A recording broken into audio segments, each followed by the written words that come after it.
বাবা, বৌমাকে বল দরজাটা খুলে দিক। আমি তাকে দেখতে চাই, তোর পছন্দ কেমন। আরে তুমি কাজের বেটি তাই না? অনেকক্ষণ ধরে তোমার জন্য অপেক্ষা করছিলাম। ঘরের সব কাজ পড়ে আছে, ঘর পরিষ্কার করা, বাসনপত্র ধোয়া। দেখো আমার অনেক দেরি হয়ে যাচ্ছে, আমার বাসায় একজন গেস্ট আসবে, তাই তুমি তাড়াতাড়ি গিয়ে কাজ শুরু করো। আরে আমার কথা শোনো। ওই, আমার এখানে দাঁড়িয়ে তোমার বাজে কথা শোনার আমার সময় নেই। আমার অনেক দেরি হয়ে যাচ্ছে, আমার বাসায় একজন গেস্ট আসবে। যত তাড়াতাড়ি সম্ভব কাজ শেষ করো। আরে না না মা। মা? আরে বুড়ি, তুমি এখানে এসেছো কাজ করতে, আবার সম্পর্ক করতে এসেছে। আমার অনেক কাজ আছে, আমি তোমার সাথে তর্ক করতে চাই না। আর তুমি তোমার অবস্থা ভুলে যেও না। আর আমার সাথে সম্পর্ক করার দরকার নেই। আমার তোমার মতো মা থাকতেই পারে না। তোমার অবস্থা দেখো আর আমার অবস্থা দেখো। আরে এখনো দাঁড়িয়ে আছে, যাও কাজ করো, যাও কাজ করো।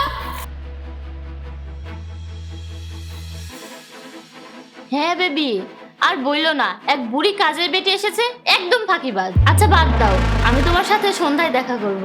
ওরে সোনা, টেনশন নিচ্ছ কেন? তোমার টাকা লাগবে তাই না? আমি আছি কিসের জন্য? আমি তোমাকে টাকা দিব। আর যাই হোক, আমি জাহিদকে রেখেছি কিসের জন্য? সেই তো আমার এটিএম, তুমি তো ভালো করেই জানো। হ্যাঁ হ্যাঁ, টেনশন নিও না, তুমি যত বলো আমি নিয়ে আসবো। আমি জাহিদকে যা বলিও তাই করে, টেনশন নিও না। ঠিক আছে, বাই। এখন আমি বুঝতে পেরেছি, আমার নিষ্পাপ ছেলেকে ঠকাচ্ছে, জাহিদকে সব বলতে হবে। আরে মা, তুমি কাজ করছো কেন? ওখানেই দাঁড়া, আমি আসছি। কি হয়েছে মা? তুমি আগে বলো, তুমি কাজ করছিলে কেন? বাবা, একটা কথা বল, তুই কি ওই মেয়েকে বিয়ে করার কথা ভাবছিস? ওই মেয়ে তোর পিছনে প্রতারণা করছে। সে আমাদের বাড়ির বউ হওয়ার যোগ্য না, তার অন্য সম্পর্ক আছে। এসব কি বলছো মা? সে এসব করতেই পারে না, সে তো আমাকে অনেক ভালোবাসে।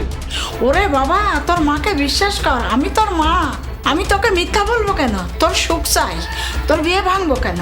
তুমি কিভাবে বলছো সে আমাকে ঠকাচ্ছে? তোমার কাছে কোনো প্রমাণ আছে? সে আমার সামনে তার প্রেমিককে সব কথা বলেছে, আমি সব শুনেছি। সে আমাকে বাড়ির কাজের বেটি মনে করেছে, আর সে জানে না আমি তোর মা। সে তোমাকে দাসী মনে করেছে? তার মানে সে জানে না তুমি আমার মা?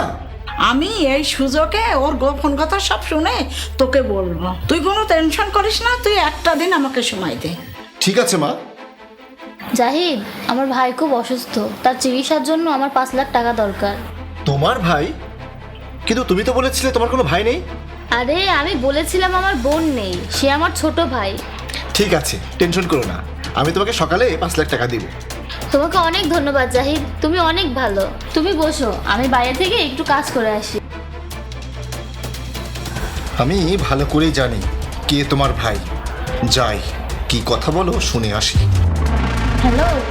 হ্যাঁ বাবু, আমি 5 লাখ টাকার ব্যবস্থা করেছি।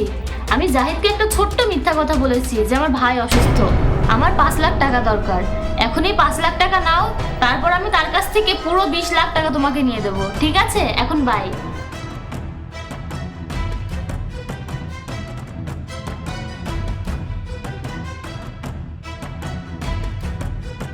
কি ব্যাপার, জাহিদকে দেখতে পাচ্ছি না? আরে সে 3-4 দিন পর আসবে, তুমি আমার কাছে 3-4 দিন থাকতে পারবে। আর ওই দাসী? আরে সে একটা কাজের বেটি, সে কি জানে তুমি কে আর জাহিদ কে? ম্যাডাম, এটা আপনি ঠিক করছেন না। এই, তুমি কি বলছো? কোনটা ঠিক না? তুমি কি বলতে চাও?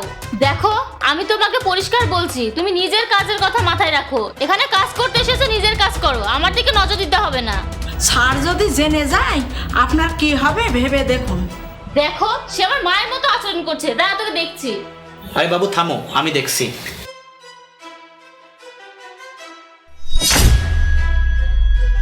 তোমার সাহস কিভাবে হলো? তুমি আমার মায়ের গায়ে হাত তুলছো? কি? এটা তোমার মা? হ্যাঁ, সে আমার মা। বাবা, আমি তো তোকে বলেছিলাম, তোকে ঠকাচ্ছে, তুই তো আমার কথা বিশ্বাস করলি না। এখন সব কিছু তোর সামনেই হচ্ছে, দেখ। হ্যাঁ মা, তুমি একদম ঠিক। আমি যাকে সবচেয়ে বেশি বিশ্বাস করতাম সেই আমার সাথে প্রতারণা করছে। আরে না না জাহিদ, তেমন কিছু না। মা, আপনি যেমন ভাবছেন তেমন কিছুই না। তুহিন আমার বন্ধু। তুহিন বলো। হ্যাঁ হ্যাঁ, আমরা শুধুই বন্ধু। আচ্ছা, তোমরা দুজন বন্ধু? আমি আগে থেকেই জানি তোমরা দুজন একসাথে মিলে আমার সঙ্গে প্রতারণা করছো। আমি তোমাদের সম্পর্কে আগে থেকেই সবকিছু জানতাম। আর তুমি ফোনে যেসব কথা বলেছিলে আমি সবই শুনেছিলাম। তুমি আমার মাকে এই বাড়ির কাজের মেয়ে বানিয়েছো।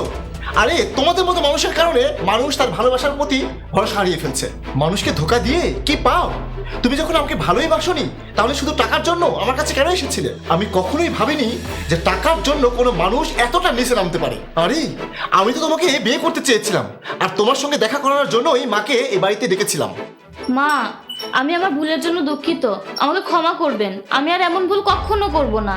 তোমার কোনো ক্ষমা নেই, তোমার ভুল ক্ষমার যোগ্য নয়। তুমি যদি আমাকে ঠকাতে সেটা আমি সহ্য করতাম, কিন্তু তুমি আমার মায়ের সাথে খারাপ ব্যবহার করেছো। আর যে আমার মায়ের সাথে খারাপ ব্যবহার করে সে কখনোই আমার কাছে কোনো সম্মান পেতে পারে না। তুমি এক্ষুনি আমার বাসা থেকে বের হয়ে যাও।